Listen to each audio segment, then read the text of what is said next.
I was staring at my 17-year-old daughter's laptop screen, frozen in disbelief, when Emily walked into my home office carrying a basket of laundry. "Dad, I need to talk to you about something," Jenna had said 20 minutes earlier, her voice shaking. "It's about Mom." Now I understood why her hands had been trembling when she turned the laptop toward me. The messages were right there in Discord, a platform I barely understood, but Jenna used daily. My wife of 19 years, Emily Patterson, had apparently forgotten to log out of her account on our daughter's computer after borrowing it last week. The chat history with someone named Kyle Fitness 47 stretched back 4 months. 4 months of detailed plans. 4 months of explicit messages that made my stomach turn. 4 months of my wife discussing our marriage, our finances, and our intimate life with a man who, according to their conversations, was her personal trainer at the gym she joined in January. "I'm sorry, Dad," Jenna whispered, tears streaming down her face. "I saw a notification pop up yesterday and I didn't mean to snoop, but when I saw what they were saying..." I pulled my daughter into a hug, my mind racing even as I tried to comfort her. "You did the right thing telling me. This isn't your fault, sweetheart. None of this is your fault." The office door opened, and Emily appeared, her blonde hair still damp from her morning shower.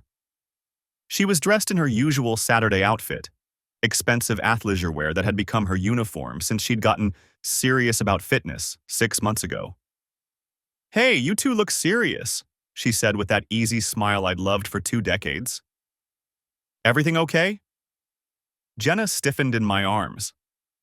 I met my wife's eyes, keeping my expression neutral through sheer force of will.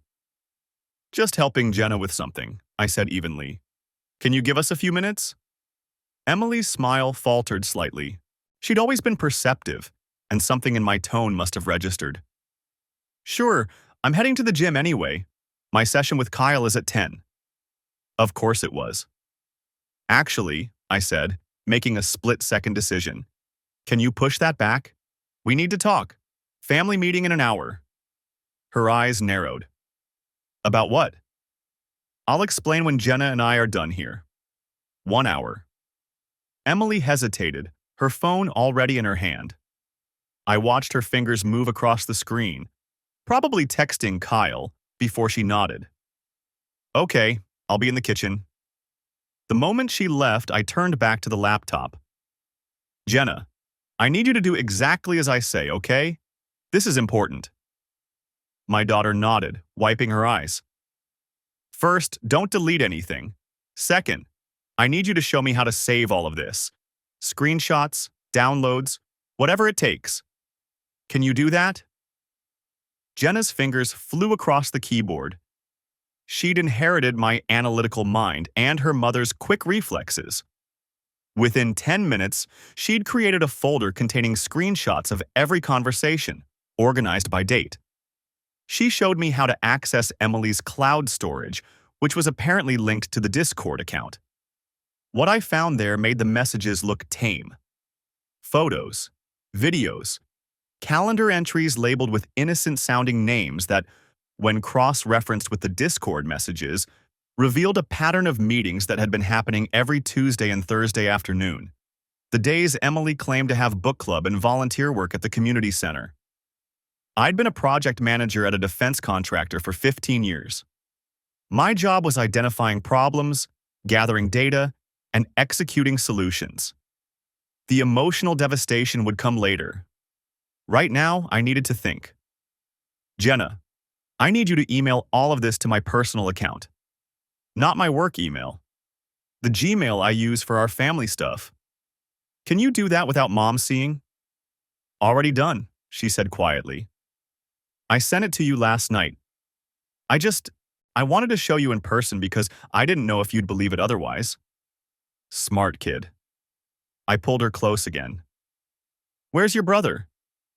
"Tyler's at basketball practice until noon." "Good. Our 14-year-old son didn't need to be part of this yet." I glanced at the clock. 9:47 a.m. In 13 minutes, Emily would have been at the gym, probably in Kyle's arms in some private training room, laughing about her clueless husband. Instead, she was downstairs, likely panicking about what I might know. My phone buzzed. A text from Emily. "Can we talk now? I need to tell you something." I almost laughed. She was going to try to get ahead of this, probably spin some story that gave her control of the narrative. It was classic Emily. She'd always been 3 steps ahead in any confrontation, able to twist facts until you questioned your own memory. Not this time. I texted back, 30 minutes. I'm finishing something important. I needed time to think, to plan. Emily worked as a senior accountant at a mid-sized firm downtown, pulling in $90,000 a year to my $130,000. We owned our 4-bedroom house in suburban Virginia outright, a gift from my late father's estate 3 years ago. Our retirement accounts were substantial. Our kids were in good schools. On paper, we were the American dream. I opened my laptop and started a new document, typing out a timeline based on the Discord messages. January 4th, Emily joined Apex Fitness. January 11th, first message to Kyle. January 18th, first mention of meeting outside the gym. February 2nd, first explicit message. By March, they were discussing their future together. By April, Emily was asking Kyle about his divorce attorney. My wife had been planning to leave me. She just hadn't told me yet. The office door creaked open. Jenna stood there, her face pale but determined. "Dad, what are you going to do?" I looked at my daughter, nearly an adult, forced to grow up even faster because of her mother's choices, and made a decision. "I'm going to protect our family," I said, "and I'm going to make sure the truth comes out." I was still staring at the timeline when the doorbell rang. The sound cut through the silence of my office like a gunshot. I glanced at my watch. 10:23 a.m. Emily wouldn't ring the doorbell to her own house. Tyler wasn't due back until noon. Jenna appeared in my doorway, her face questioning. "I'll get it," I said, standing. The man on my porch was maybe 35, athletic build, wearing jeans and a polo shirt. He held a brown leather wallet in his hand. "Sorry to bother you," he said. "I found this at my house, under the bed in the guest room. Figured I should return it." He extended the wallet. I took it automatically, my analytical mind already cataloging details. Women's wallet. Brown leather. Expensive looking. "Thank you," I said, "but I think you have the wrong." Then I saw the monogram. ELP. Emily Louise Patterson. The man was still talking. "My wife and I had some people over last month. Book club thing. Thought maybe someone dropped it then, but we just found it yesterday when we were cleaning." Book club. The words hung in the air between us. I opened the wallet with hands that felt disconnected from my body. Emily's driver's license stared back at me from the clear plastic window. Her face, her name, our address. Our address in the northern part of the county. Not this neighborhood.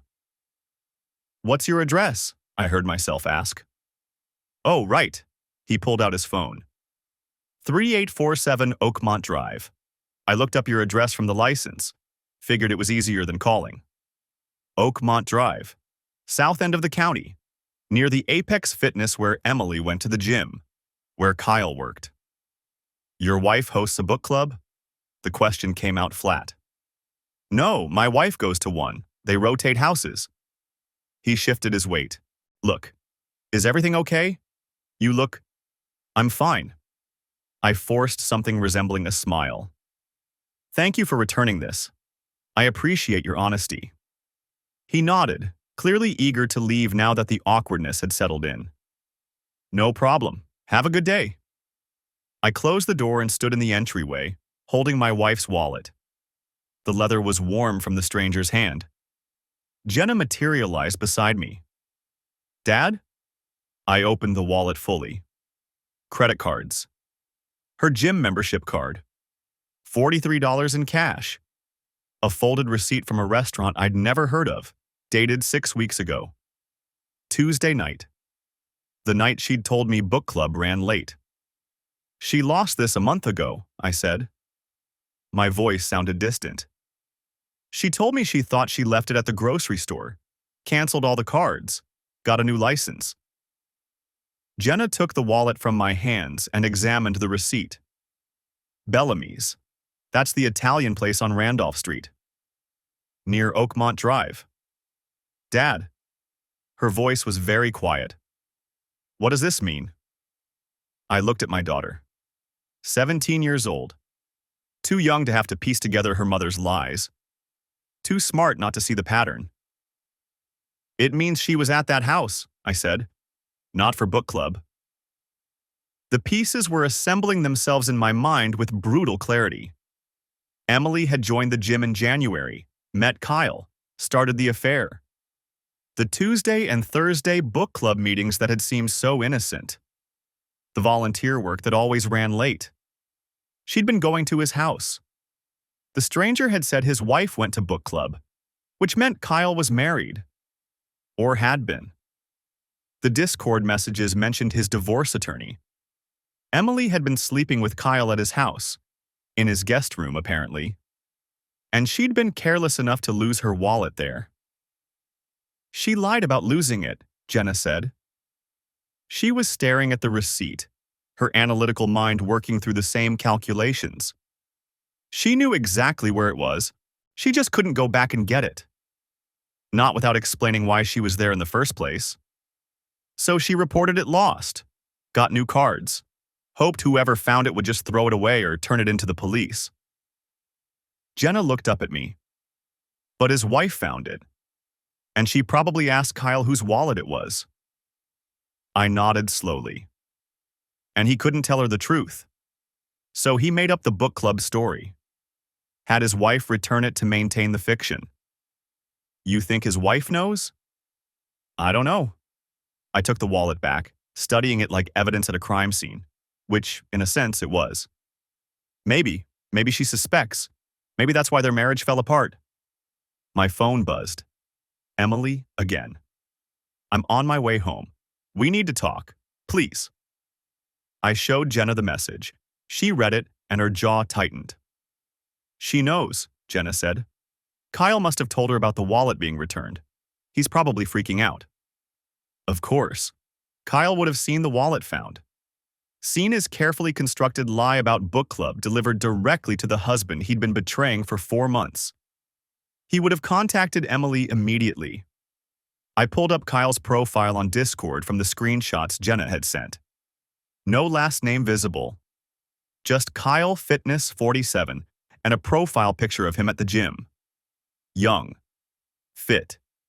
Exactly what you'd expect from a personal trainer preying on married women. I need his full name, I said. Jenna was already moving back to her room. Give me 5 minutes.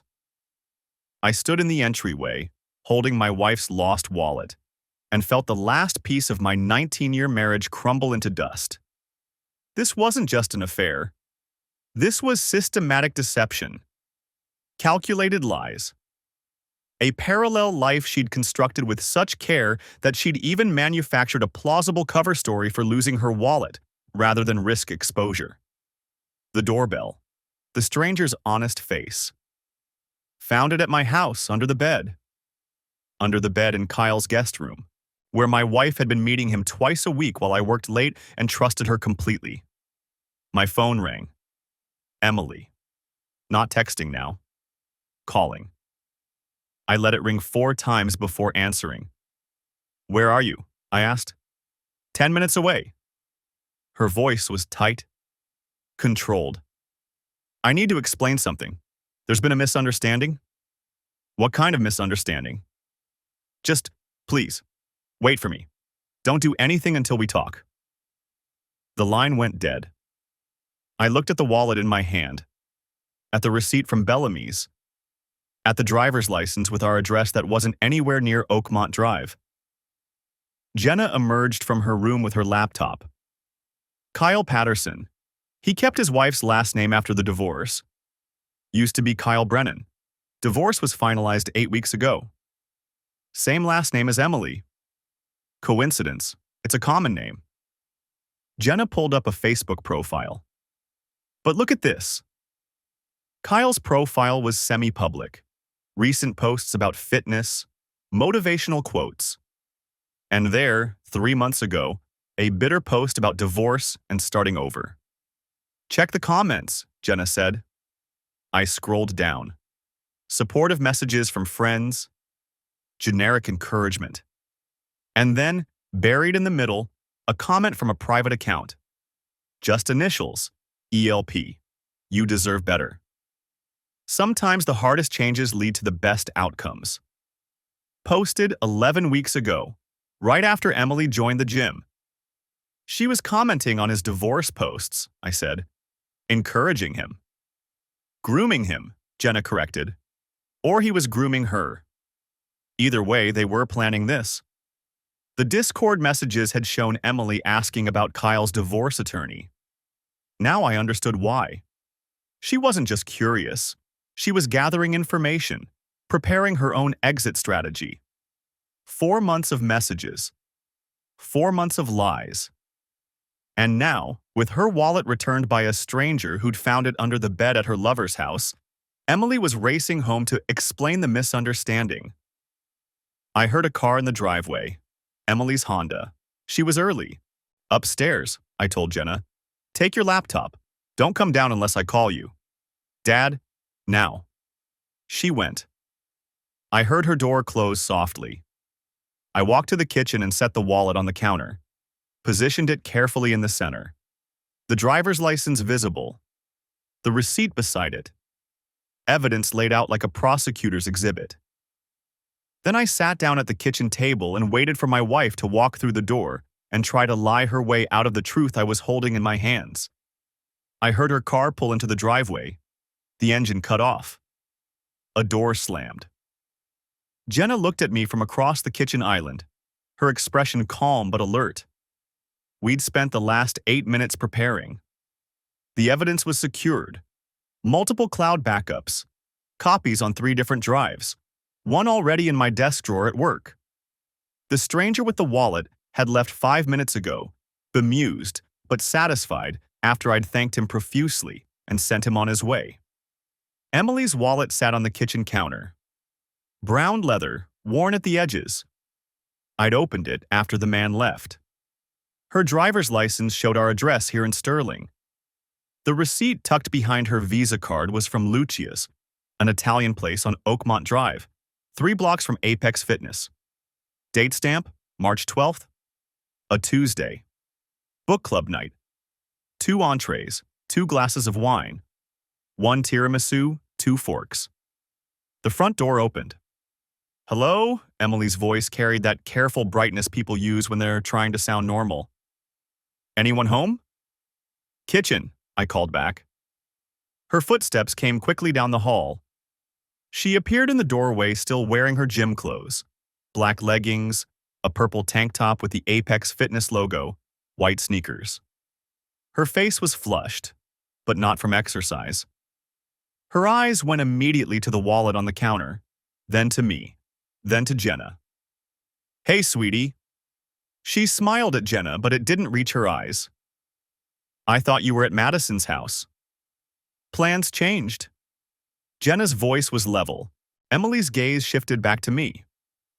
You said there was a misunderstanding? About my wallet? I leaned against the counter, arms crossed.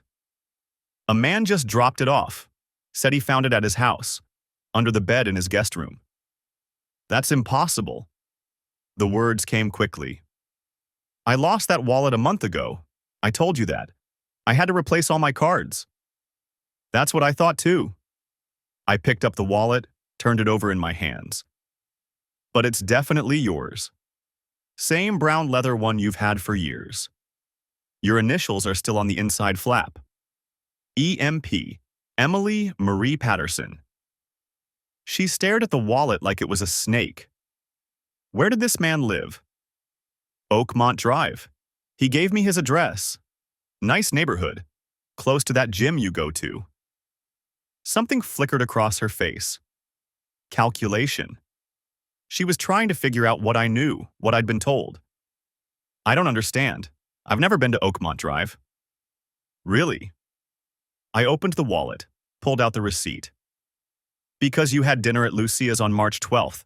That's on Oakmont Drive. I've never… She stopped. Her eyes narrowed slightly. Did you go through my wallet? A stranger returned it to our house, Emily. He found it under his bed. Yes, I looked inside. That's a violation of my privacy. Jenna made a small sound. Almost a laugh, but not quite. Emily's head snapped toward her. Something funny? No. Jenna met her mother's eyes.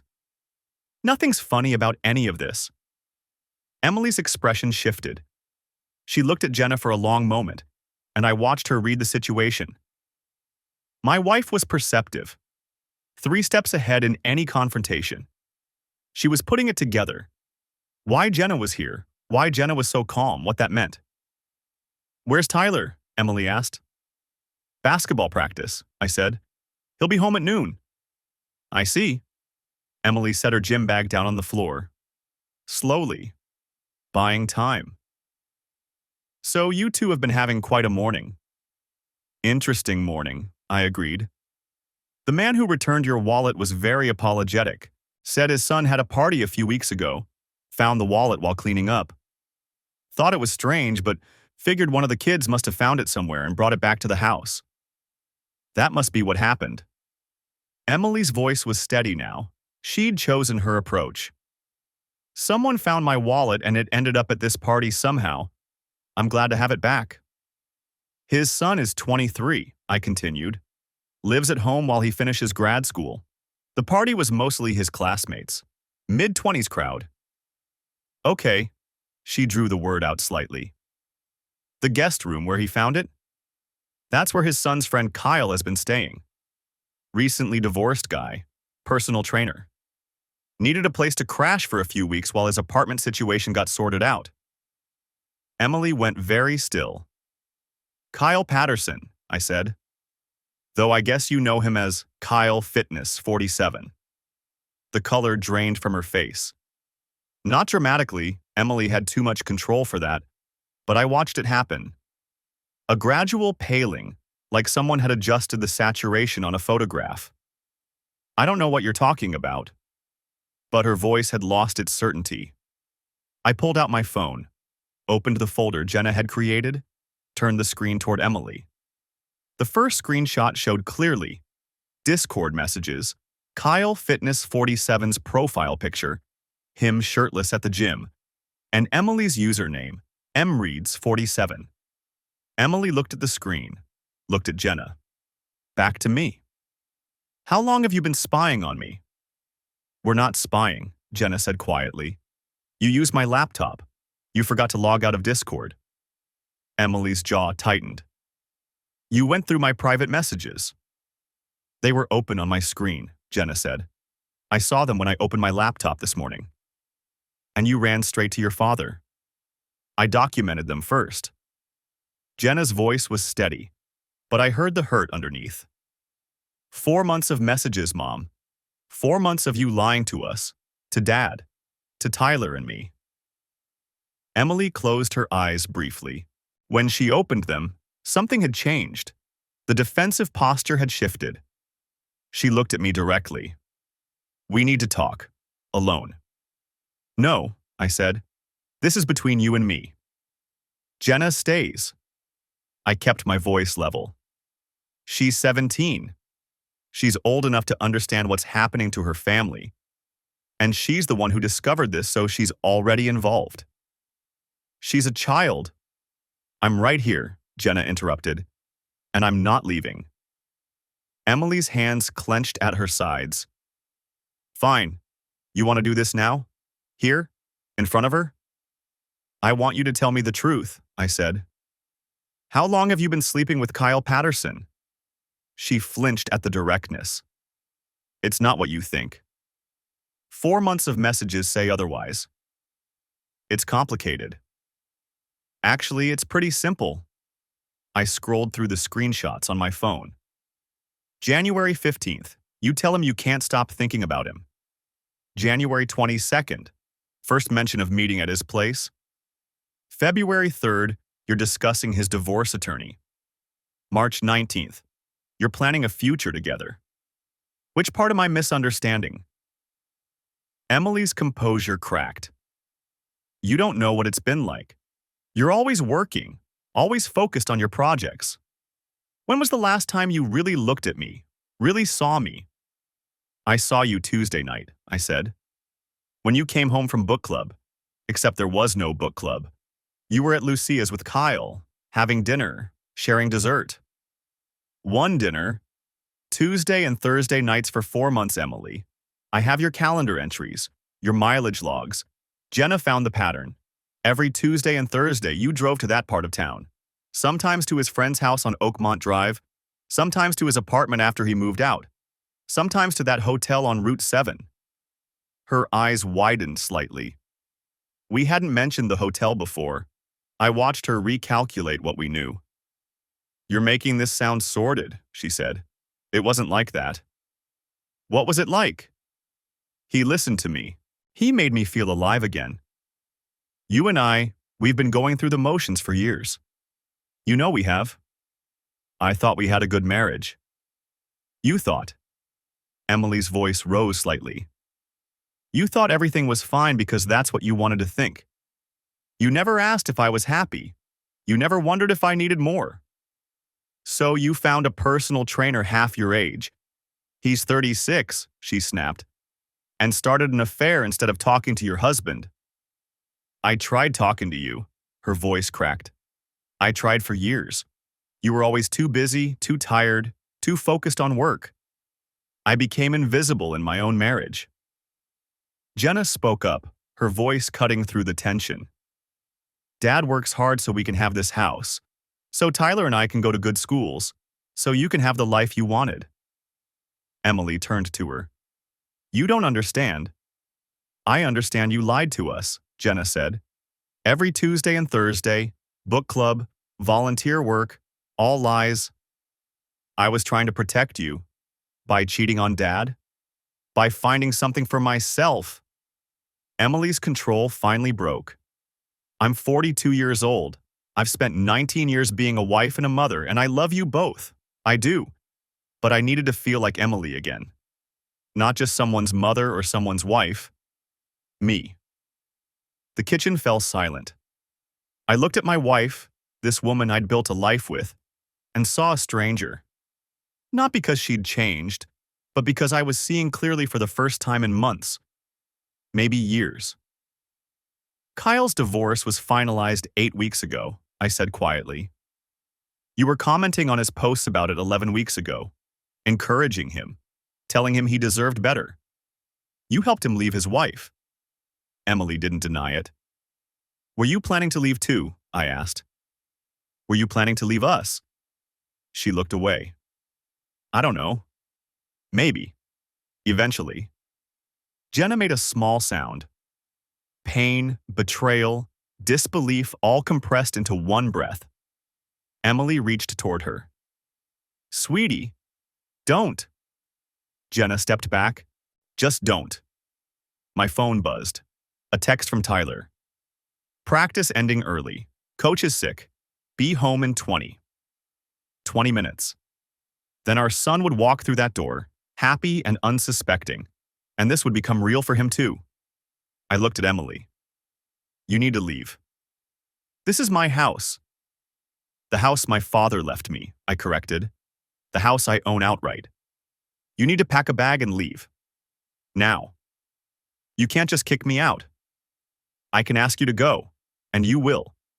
Because in 20 minutes, Tyler comes home. And you're going to decide right now whether he finds out about this today or whether we handle this like adults and tell him together when we've both had time to think. Emily's face was pale again. Where am I supposed to go? I don't care, I said. Kyle's place, a hotel, your sister's house, anywhere but here. She stared at me, and I saw her realize I meant it. That the man who'd spent 19 years accommodating her, supporting her, loving her, that man was done. Fine, she whispered. I'll pack a bag. She walked past us toward the stairs, stopped at the doorway, turned back. "I'm sorry," she said. "I really am." Jenna didn't respond. Neither did I. We listened to her footsteps on the stairs. The bedroom door closing, drawers opening and closing. Jenna looked at me. "Are you okay?" "No," I said honestly. "But I will be." 15 minutes until Tyler got home. I had to figure out what to tell my son. Tyler's basketball practice ended at 11:30. I had 90 minutes to figure out what to tell him. Emily had left without another word, grabbing her purse and keys from the kitchen counter. She hadn't taken anything else. No clothes, no toiletries, nothing. The garage door had opened and closed. Her car backed out of the driveway. I watched from the window until her taillights disappeared around the corner. Jenna stood beside me, her arms wrapped around herself. "Where do you think she went?" she asked. "Probably to Kyle's place." I kept my voice steady. "She'll need somewhere to stay." "Good." Jenna's jaw tightened. "I hope she's embarrassed. I hope his neighbors see her show up with nothing." I put my arm around her shoulders. She leaned into me, and I felt her trembling. "We need to talk about Tyler," I said. "I know." She pulled away, wiping at her eyes. "What are we going to tell him?" "The truth. Age-appropriate version, but the truth. He's going to be devastated." "Yes." I couldn't sugarcoat it. "But he deserves to know why his mother isn't here, and he needs to hear it from us before someone else tells him their version." Jenna nodded slowly. "Should I be there? When you tell him?" "If you want to be, it might help. He'll see we're united on this." "Okay." She took a shaky breath. "I need to text Brooke back. She's been asking if I'm okay." "What did you tell her?" "That something came up with family stuff. She knows not to push." "Smart kid." I glanced at my watch. "I'm going to make some calls. You should eat something." "I'm not hungry." "Try anyway. It's going to be a long day." She headed toward the kitchen. I returned to my office and closed the door. First call. My brother David in Richmond. He answered on the second ring. "Hey, what's up?" "Emily and I are separating," I said. "I found out this morning she's been having an affair." Silence. Then, "Jesus, are you serious?" "Completely. I have documentation, messages, timelines, everything." She admitted it and left the house an hour ago. "Holy hell." David's voice dropped. "What do you need?" "Lawyer recommendation. Someone who handles high-asset divorces and doesn't mess around." "Give me 10 minutes. I'll text you a name." "Thanks." "You okay?" "I'm functional. That's all I've got right now." "Fair enough. I'll call you later. And if you need anything, I mean anything, you call me." "I will." Second call. My supervisor at work. It went to voicemail. I left a brief message saying I had a family emergency and would be out Monday, possibly longer. I'd send an email with details later. Third call. I stared at my phone, considering. Then I pulled up the contact information for Apex Fitness. The receptionist answered with practiced cheerfulness. "Apex Fitness, how can I help you?" "I need to speak with your manager, please." "May I ask what this is regarding?" "One of your trainers, Kyle Patterson." "Oh, Kyle's wonderful. Are you interested in booking sessions?" "No, I need to speak with the manager about a personnel matter." Her tone shifted. "Hold, please." 30 seconds of generic hold music. Then a male voice. "This is Brandon Lewis, general manager. How can I help you?" "Mr. Lewis, my name is David Patterson." I used my brother's name without hesitation.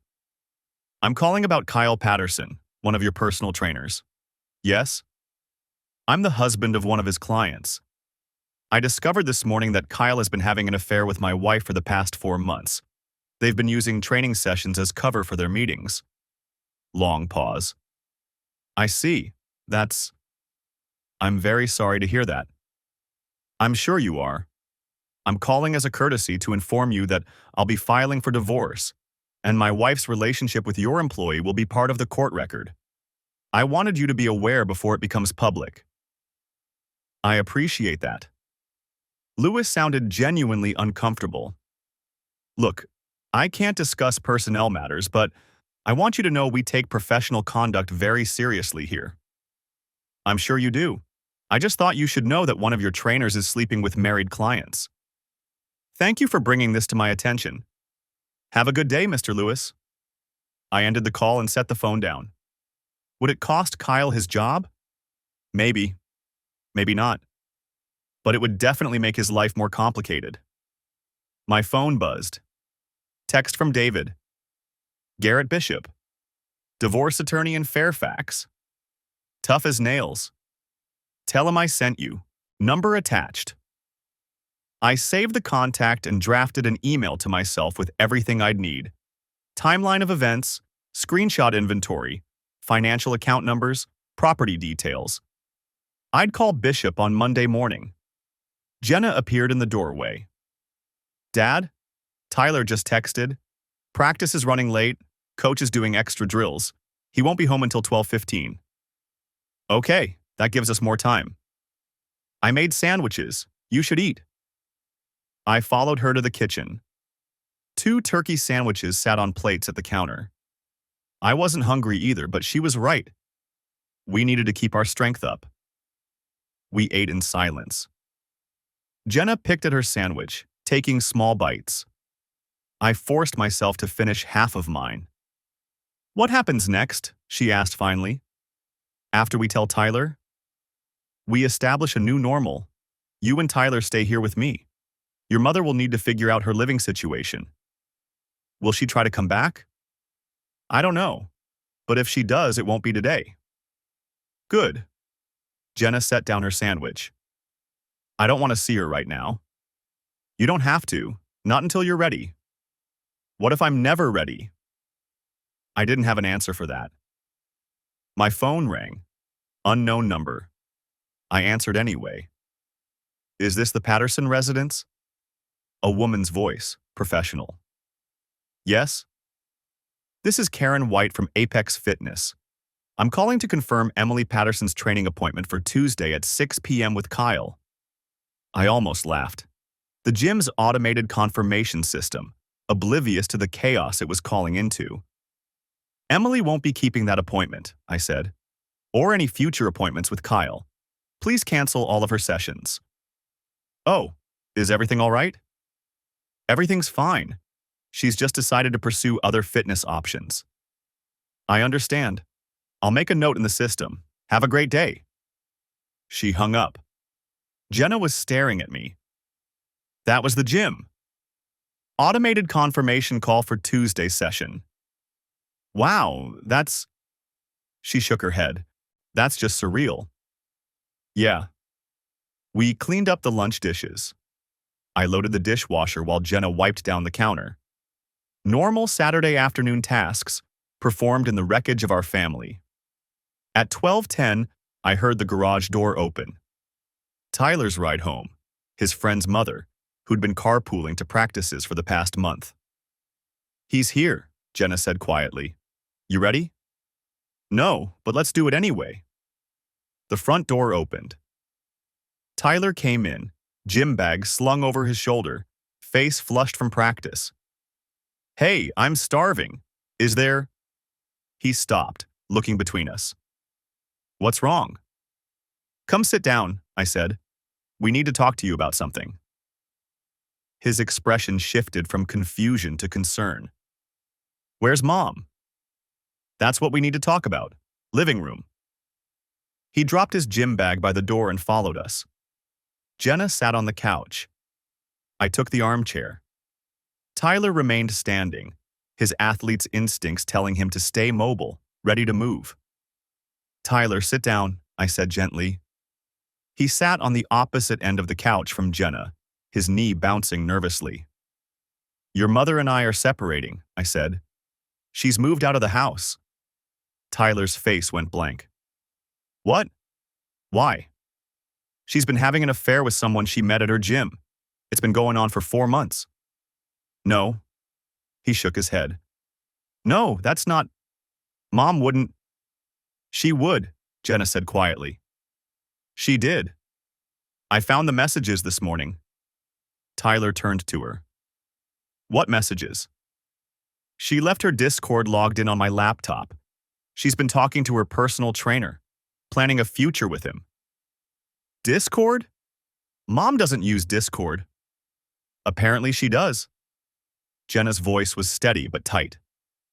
They've been meeting up twice a week. She told us it was book club. Tyler stood up abruptly. This is insane. Where is she? I want to talk to her. She's not here, I said. She left after we confronted her. So she just left? Without even... His voice cracked. Without saying anything to me? She made her choice, Tyler. I'm sorry. He paced to the window, staring out at the empty driveway. His shoulders were shaking. Jenna got up and went to him. She put her hand on his arm. He turned and pulled her into a fierce hug, and they stood there together, my children holding each other while their world fell apart. I stayed in the chair, giving them space, my throat tight and my eyes burning. This was only the beginning. The doorbell rang at 7:15 Sunday morning. I was already awake, sitting at the kitchen table with my second cup of coffee, reviewing the settlement proposal my attorney had drafted the previous afternoon. Tyler was still asleep upstairs. Jenna had stayed at her friend Madison's house. Her choice, not mine. She'd needed space to process everything, and I understood that. Through the front window, I could see a silver Honda Accord in the driveway. Emily's car was still parked at the curb where she'd left it yesterday. She hadn't come back for it. I opened the door. The woman standing on my porch was maybe 40. Dark hair pulled back in a ponytail, wearing jeans and a Georgetown sweatshirt. She looked tired. Mr. Patterson? That's me. I'm Nicole Warren. I'm the one who returned your wife's wallet yesterday. She glanced past me into the house. Is she here? I need to talk to her. She's not. Nicole's jaw tightened. Do you know where she is? I have a pretty good idea. With my husband. It wasn't a question. I stepped back from the door. You should come in. She followed me to the kitchen. I poured her coffee without asking. She wrapped both hands around the mug but didn't drink. How long have you known? I asked. About a week, maybe 10 days. She stared into the coffee. I found receipts, restaurants we've never been to, a hotel in Arlington. I confronted Kyle Thursday night. He admitted it, said it was serious, said he was in love with her. The words hit harder than they should have. Emily had told me yesterday it was just physical, just about feeling wanted again. Apparently, Kyle had a different understanding. He moved out Friday morning, Nicole continued, took 2 suitcases and his gym equipment, left his wedding ring on the bathroom counter. She finally looked at me. I found your address on her driver's license when I went through the wallet before I returned it. I knew something was wrong when she turned pale yesterday, the way she looked at you, like she'd been caught. She had been. I'm sorry, Nicole's voice was flat. I should have called first, warned you somehow. But I wanted to see her face. I wanted her to know that I knew. I understood the impulse. You found the wallet at Kyle's place? At his friend's house on Oakmont Drive. Kyle's been staying there since his divorce was finalized in December. The friend travels for work. He's gone 3 weeks out of 4. Kyle house sits, uses it as his own place. She set down the coffee mug. I went there yesterday morning looking for some of my things. Kyle had taken a few items that belonged to both of us. The wallet was under the guest bed. She must have dropped it and didn't realize. A month ago, I said. She reported it lost a month ago. Nicole nodded slowly. She didn't want to go back and get it. Didn't want to risk you finding out. We sat in silence. Outside, a neighbor's dog barked. Normal Sunday morning sounds in a neighborhood where everything had stopped being normal. I filed for divorce Friday afternoon, Nicole said. My attorney says it'll be straightforward. We don't have kids. The gym is in both our names, but I'm buying him out. He doesn't get to keep the business we built together while he runs off with someone else's wife. Good. Your attorney should contact mine. They should coordinate. She pulled a business card from her pocket and slid it across the table. Linda Brennan. She specializes in cases involving infidelity. She'll want to know about the gym connection, the fact that Kyle was using his position as a trainer to pursue a client. That's an ethics violation. The gym's insurance company will care about that. I picked up the card. Linda Brennan, family law attorney, a Fairfax address. I already have representation, I said, but I'll pass this along. Kyle thinks he's going to walk away from this and start fresh with Emily. Nicole's voice hardened. He thinks he's found his soulmate or whatever fantasy he sold himself. He doesn't understand that he's about to lose everything he spent 10 years building. Emily thinks the same thing, I said. That she can just start over. New life, new relationship. She doesn't understand what she's walking away from. Then we make sure they both understand. I looked at Nicole Warren, this stranger who'd appeared on my doorstep with her husband's betrayal mirroring my wife's, and recognized something familiar in her expression. The same cold calculation I'd seen in my own reflection yesterday. Kyle's name is on the gym's business license, Nicole said. But I'm the one who manages the finances. I know where every dollar goes. I know which clients he's been training off the books for cash. I know about the supplements he sells without declaring the income. I know everything. My wife is a senior accountant, I said. She makes $90,000 a year. We own our house outright, no mortgage. We have substantial retirement accounts. She's about to discover that walking away from a 19-year marriage costs more than she calculated. Nicole smiled, but there was no warmth in it. I think our attorneys should definitely talk. She stood to leave. At the door, she paused. The wallet, she said. I could have just dropped it in a mailbox. Could have left it at the police station. But I wanted to deliver it personally. I wanted to see what kind of woman would do this. Would blow up 2 marriages for a personal trainer with a gym membership and a lease on someone else's house. What did you think when you saw her?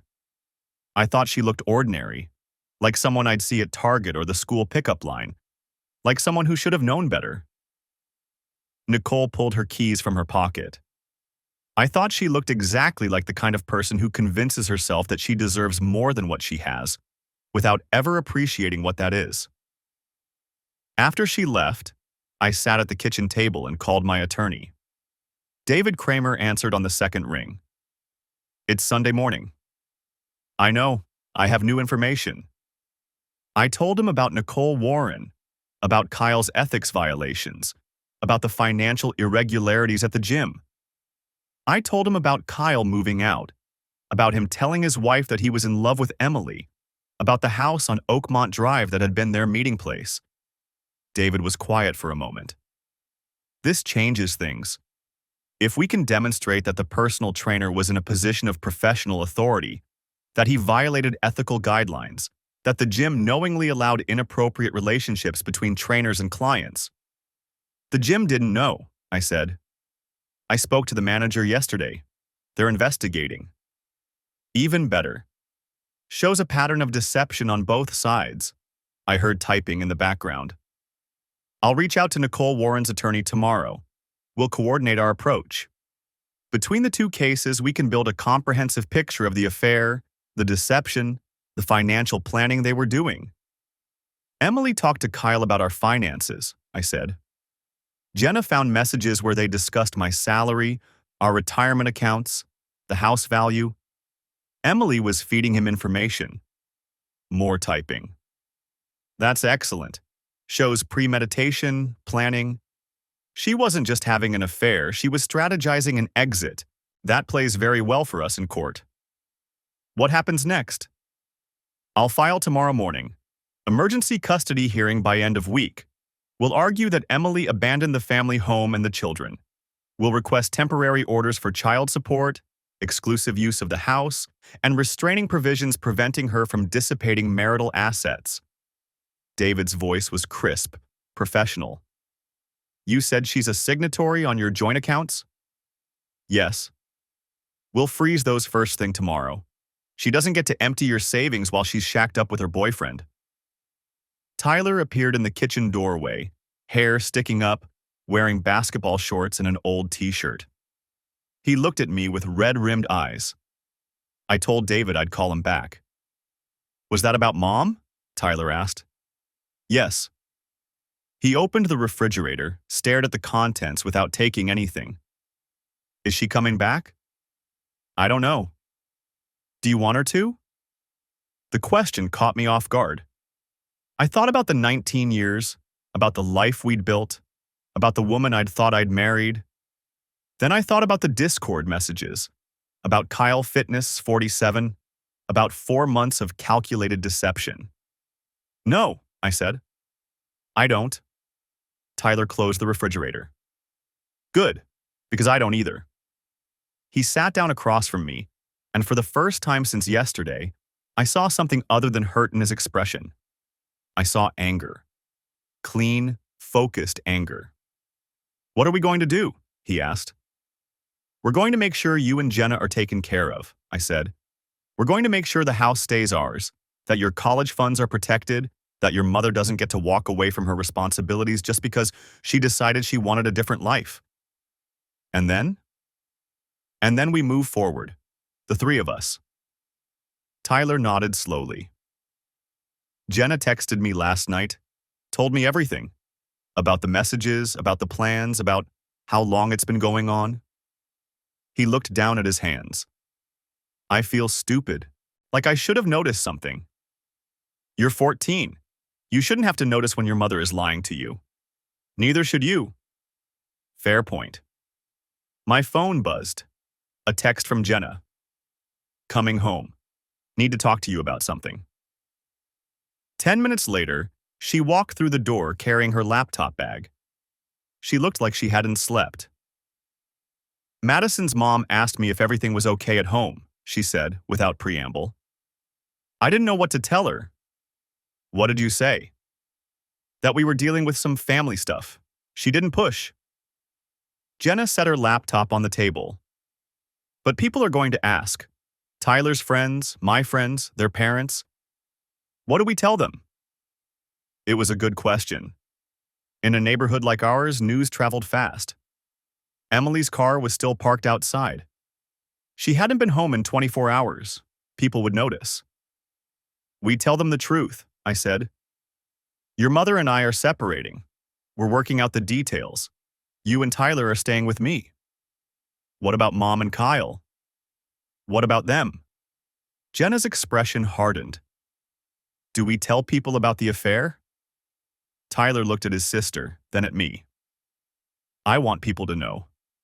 I don't want them thinking Dad did something wrong. They won't, I said. But they'll wonder. They'll assume. People always blame both sides. Tyler's voice rose slightly. I don't want anyone thinking you drove her away or that you weren't a good husband. I want them to know the truth. I understood the impulse, the need to control the narrative to make sure people knew who was at fault. But I also understood that the truth would come out regardless of what we said or didn't say. The truth will speak for itself, I said. We don't need to announce anything. We just need to move forward. Jenna opened her laptop. There's something else. Mom tried to log into the cloud storage this morning. I got an alert. She tried 4 times with different passwords. She's looking for the evidence, I said. She won't find it. I changed all the passwords and moved everything to a separate encrypted drive. Jenna pulled up a screen showing login attempts. But she's panicking. She knows we have everything. My phone rang. Emily. All 3 of us stared at the screen. Don't answer it, Tyler said. But I did. I held the phone to my ear. Emily's breathing came through the line. Quick, shallow. We need to talk, she said. About what? I kept my voice level, watching Nicole through the kitchen window as she walked to her car. She'd given me her number before leaving. Call me when you're ready to coordinate, she'd said. About us. About the kids. I made a mistake, okay? I know that now. The word mistake hung in the air. A mistake was forgetting to buy milk.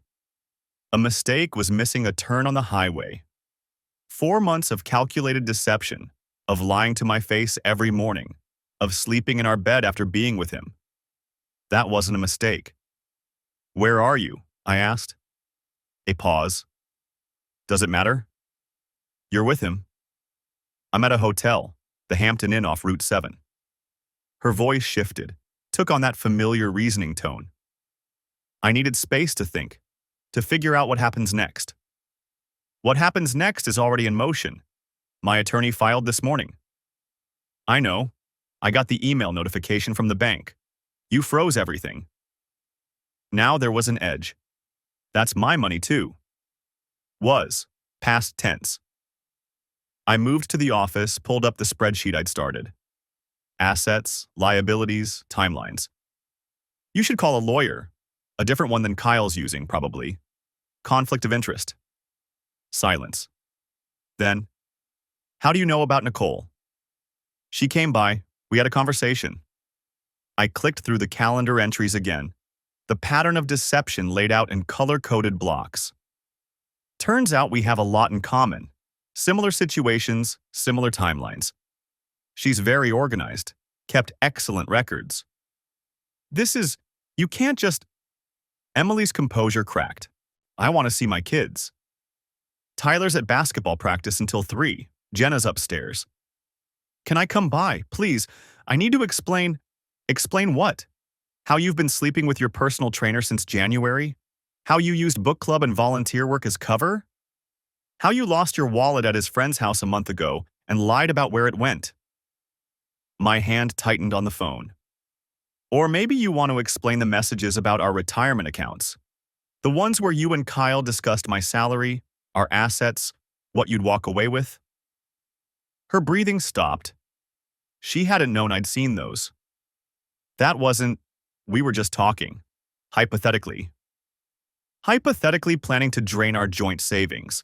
Hypothetically calculating what you could take. Very hypothetical. I pulled up the screenshots Jenna had captured, the ones time-stamped from 3 weeks ago. He says his lawyer told him Virginia is equitable distribution, not community property. We need to be smart about this.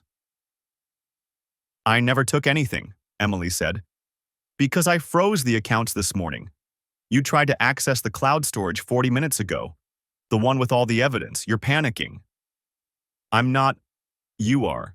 Because you thought you were 3 steps ahead, and you just realized you're not. I sat back in my chair. Here's what's going to happen. You're going to hire an attorney. A good one, because you'll need it. I'm pursuing emergency custody based on abandonment and moral fitness concerns. I have documentation of your affair, your lies to the children, your financial planning with your boyfriend. Nicole Warren is providing testimony about the timeline and circumstances. You can't keep my children from me. I'm not keeping them from you. I'm protecting them from the chaos you created. Through the window, I saw Tyler's friend's mom drop him off. He grabbed his gym bag from the back seat, waved, headed for the front door. Tyler just got home. You want to talk to him? Explain where you've been? Why you left? Don't, her voice broke. Don't put them in the middle of this. You did that the moment you started the affair. I'm just dealing with the aftermath. The front door opened. Tyler's voice carried up from downstairs, calling for someone to help with his bag. I have to go. Get a lawyer. We'll communicate through them from now on. Wait. I ended the call. Tyler appeared in the office doorway, basketball still tucked under his arm. His hair stuck up in sweaty spikes, his practice jersey dark with perspiration. 14 years old, still young enough to think his parents had everything figured out. Where's Mom? He asked. Her car's not in the garage. She's staying somewhere else for a while. I kept my voice steady. Come here, sit down. His expression shifted, awareness dawning. Is this about the fight last night? What fight? I heard you guys, through the vents. He set the basketball down, dropped into the chair across from my desk. She was crying. You were angry. I couldn't hear what you were saying, but... He trailed off, looking at his hands. I hadn't known he'd heard. We'd kept our voices low during the confrontation, but sound carried in this house. The heating vents connected every room. Your mom and I are getting divorced, I said. It's not because of anything you or Jenna did. It's between us. Because she cheated. Not a question. Tyler's jaw set in a way that reminded me of my own father. That's what happened, right? That's why she's gone. How did you? I'm not stupid, Dad. She's been weird since January. Always on her phone, always at the gym, always somewhere else. He looked up, eyes hard. Is it that trainer guy, Kyle? The analytical mind he'd inherited from me, the one that noticed patterns and drew conclusions. I'd underestimated how much he'd observed. Yes, I said. It's him. Tyler nodded slowly, processing. Does Jenna know? She found out this morning. She's the one who discovered the messages. Is she okay? She's handling it better than I expected. I leaned forward. Listen to me. This is going to get complicated. There's going to be legal stuff, custody arrangements, a lot of changes. But you and your sister are my priority. Everything I'm doing is to make sure you're protected and taken care of. Understand? What about Mom? Where's she going to live? I don't know yet. That's something she'll have to figure out with her attorney. Her attorney? He tested the words, the reality sinking in. This is really happening. It is. He stood, picked up the basketball, turned it over in his hands. Can I still go to practice tomorrow? Coach scheduled extra sessions for the tournament. The question caught me off guard. His world was fracturing, and he was asking about basketball practice. But that was how 14-year-olds coped, by holding on to the normal things, the routines that made sense. Of course, I said. Everything stays normal for you and Jenna as much as possible. School, sports, friends. Nothing changes there. Okay. He headed for the door, paused. Dad, I'm glad you told me straight. Not like some of my friends' parents who pretended everything was fine until it wasn't. After he left, I sat in the silence of the office. The spreadsheet glowed on the screen, numbers and dates that represented the dissolution of 19 years. My phone buzzed, a text from Nicole Warren. Kyle just called me, furious. Said you froze your accounts and filed. He's blaming me for interfering. Told Emily she needs to stand up for herself. Thought you should know. I typed back, let me know if he contacts you again. Could be relevant for the protective order. Her response came immediately. Already documented. My attorney's filing a harassment claim Monday. This man is unraveling. Good. Let him unravel. Let Emily see exactly who she'd chosen over her family. Jenna appeared in the doorway, laptop under her arm. Tyler knows. He figured it out on his own. Smart kid. Like his dad. She came in, set the laptop on the desk. I've been going through more of the cloud storage. There's something you need to see. She pulled up a folder I hadn't noticed before, buried 3 levels deep in Emily's documents. Financial statements from a bank I didn't recognize. An account opened in February, in Emily's name only. The balance showed $8,000. Where did this come from? I asked. Tax refund, looks like. She had it deposited to a separate account instead of our joint one. Jenna scrolled down. And there are transfers. Small ones, $200 here, $300 there, from our joint savings over the past 3 months. I pulled up our savings account history, cross-referenced the dates. The transfers matched. She'd been siphoning money systematically, small enough amounts that I wouldn't notice in the normal flow of expenses. How much total? I asked.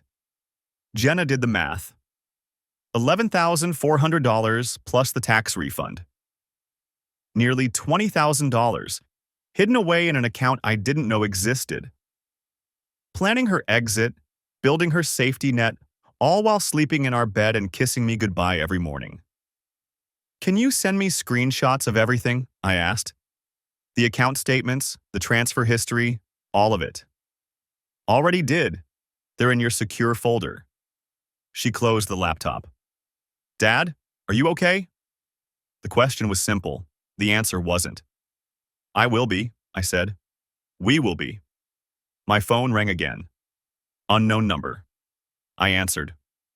Mr. Patterson, this is Detective Lisa Brennan with the Fairfax County Police. I'm calling about a report filed this morning regarding possible identity theft and financial fraud. Do you have a few minutes to talk? I looked at Jenna, at the evidence on the screen, at the careful documentation of betrayal and deception. Outside, the afternoon sun slanted through the trees, casting long shadows across the yard where my children used to play. Yes, I said. I have time. The gavel came down on a Tuesday afternoon in October, 8 months after I found those Discord messages on Jenna's laptop. Judge Patricia Walsh looked over her reading glasses at Emily, then at me. The court finds that the prenuptial agreement signed in 2004 is valid and enforceable. The defendant's claims of coercion are without merit.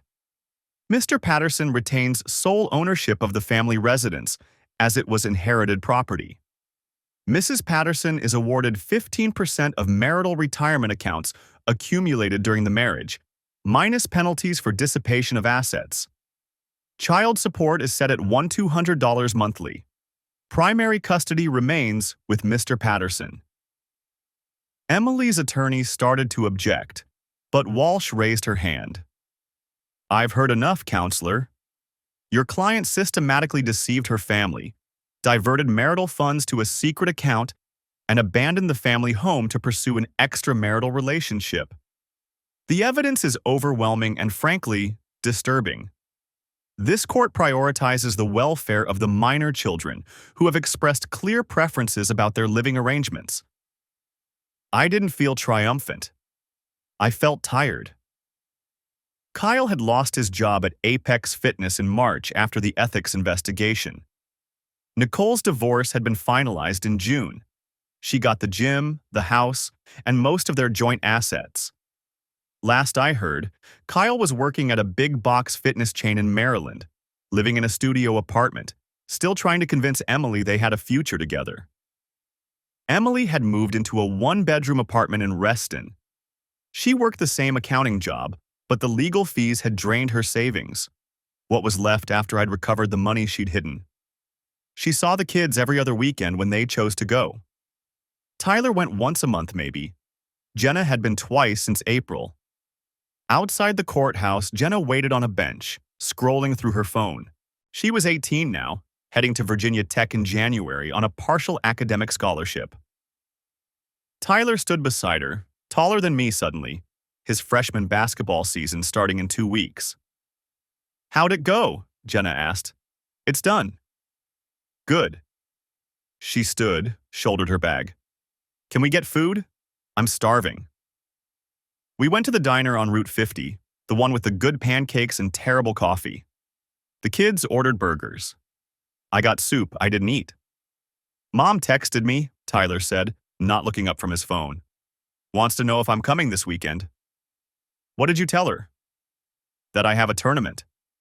He set the phone down. I don't have a tournament. I didn't tell him to go. Didn't tell him he should try harder with his mother. He was 15. He'd earned the right to make his own choices about who deserved his time. Jenna picked at her fries. Madison's mom asked me again if everything was okay at home. I told her we were fine. She didn't believe me. Are we fine? I asked. She considered this. We're better than we were. That's something. It was something. That night, after the kids were asleep, I sat in the backyard with a beer I didn't drink. The house was quiet. The mortgage was paid. Had always been paid, thanks to my father's foresight. The retirement accounts would recover. Tyler's college fund was intact. Jenna's too. On paper, I'd won. The house, the kids, the favorable settlement. Emily had lost her marriage, her children's respect, and most of her financial security. Kyle had lost his career and his reputation. Justice served cold and complete. But sitting there in the October darkness, I couldn't shake the feeling that we'd all lost something that couldn't be recovered in court.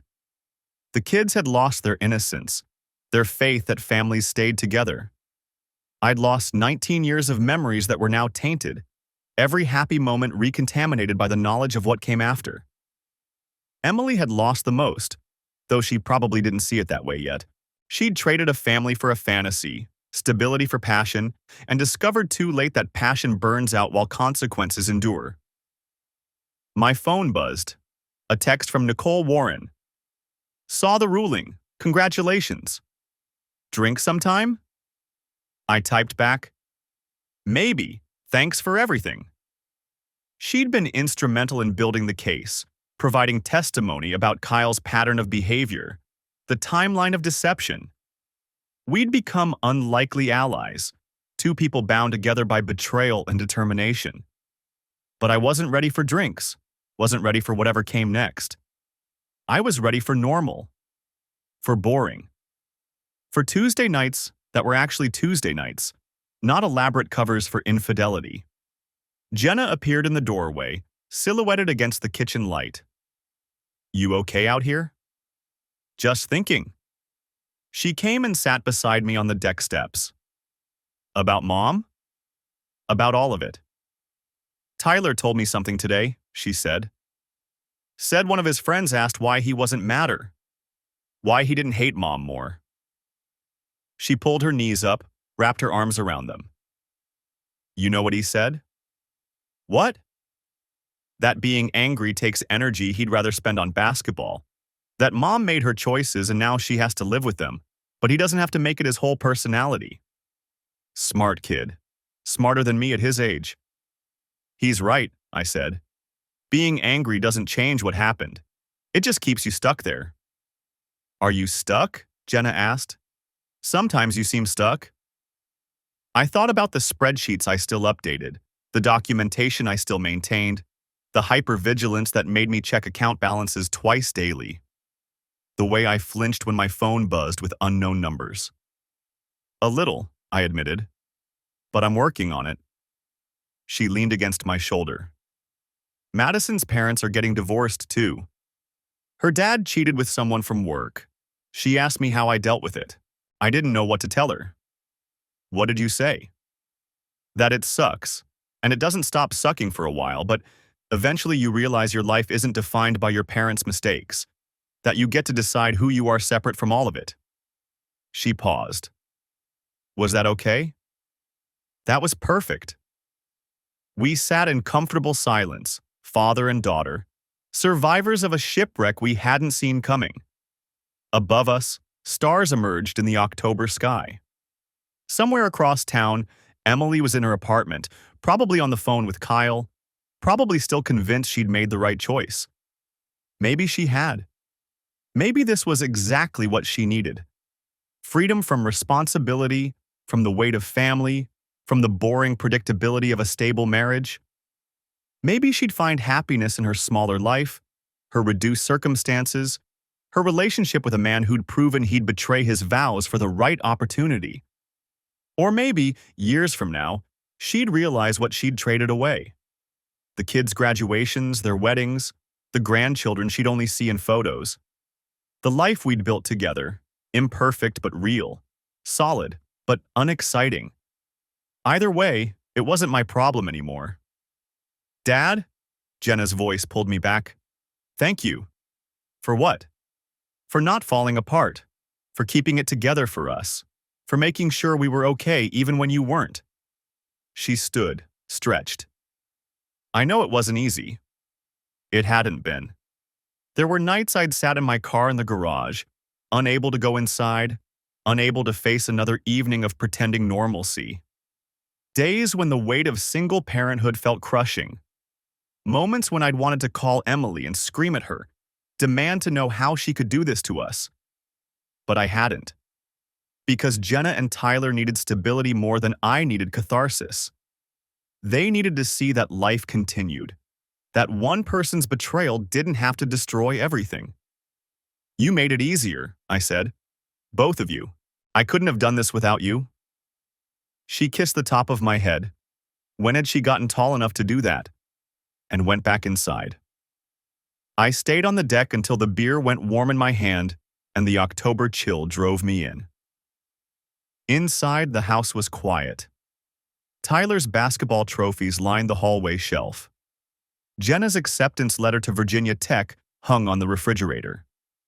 Photos of birthday parties and beach vacations covered the walls, evidence of a life that had been real, even if it ended. In my office, I opened the file marked Divorce Final, the settlement agreement, the custody order, the financial disclosures. I read through them one last time, then closed the folder and moved it to the filing cabinet. Not thrown away, but archived. Part of history, not present reality. Tomorrow, Tyler had school and practice. Jenna had a college visit to schedule. I had a project deadline at work and a parent-teacher conference. Normal things. Boring things. The things that constituted a life. I thought about the man I'd been 8 months ago, staring at Discord messages on my daughter's laptop, watching my marriage dissolve in real time. He'd been devastated, betrayed, lost. He'd also been determined, analytical, focused on protecting what mattered. I was still that man, but different now. Harder in some ways, softer in others. More cautious about trust, more appreciative of honesty. Less willing to accept comfortable lies, more committed to difficult truths. Emily had taught me that, inadvertently. She'd taught me that love without honesty is just comfortable deception. That stability without trust is just postponed collapse. That sometimes the worst thing that happens to you becomes the catalyst for building something better. I didn't thank her for the lesson. The cost was too high, the damage too real. But I learned it anyway. The way you learn all important things, through pain, through loss, through the forced choice between bitterness and growth. I chose growth, for myself, for my kids, for the life we were building from the wreckage. And if that meant Emily lost everything in the process, her family, her home, her children's respect, then that was the price of her choices. I hadn't made her pay it. She'd written the check herself the moment she logged into Discord and started planning a future that didn't include us. The house settled around me, creaks and sighs of a structure that had weathered storms before and would weather them again. Upstairs, my children slept, safe and whole, and mine. Outside, the October wind scattered leaves across the yard, clearing space for whatever came next. I turned off the lights and went to bed, knowing that tomorrow would be easier than today, and the day after, easier still. Not because the pain disappeared, but because I was learning to carry it differently. Not as a burden that defined me, but as a weight that strengthened me. In the end, that was the only victory that mattered. Not the house or the money or the favorable settlement. Not Emily's losses or Kyle's consequences or the satisfaction of vindication. The victory was survival. The victory was standing up every morning and choosing to move forward. The victory was my kids' laughter, their resilience, their ability to trust that life could still be good even after it had been broken. Emily had tried to take everything. Instead, she'd shown me what was truly worth keeping, and I'd kept it.